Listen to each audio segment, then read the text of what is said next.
أعوذ بالله من الشيطان الرجيم. بسم الله الرحمن الرحيم. والفجر وليال عشر والشفع والوتر والليل إذا يسر هل في ذلك قسم لذي حجر ألم تر كيف فعل ربك بعاد إرم ذات العماد التي لم يخلق مثلها في البلاد وثمود الذين جابوا الصخر بالواد وفرعون ذي الأوتاد الذين طغوا في البلاد فأكثروا فيها الفساد فصب عليهم ربك سوط عذاب إن ربك لبالمرصاد فأما الإنسان إذا ما ابتلاه ربه فأكرمه ونعمه فيقول ربي أكرمن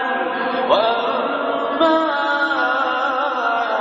إذا ما ابتلاه فقدر عليه رزقه فيقول ربي أهانن كلا بل لا تكرمون اليتيم ولا تحاضون على طعام المسكين وتأكلون التراث أكلا لما وتحبون المال حبا جما كلا إذا دكت الأرض دكا دكا وجاء ربك والملك صفا صفا كلا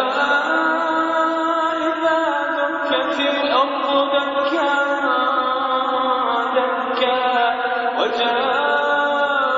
ربك والملك صفا صفا وجيء يومئذ بجهنم يومئذ يتذكر الإنسان يومئذ يتذكر الإنسان وأنى له الذكرى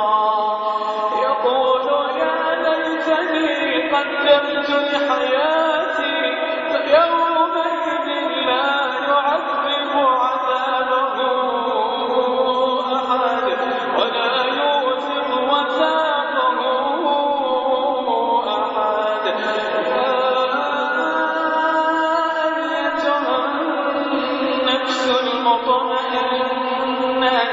ارجعي إلى ربك راضية مرضية فادخلي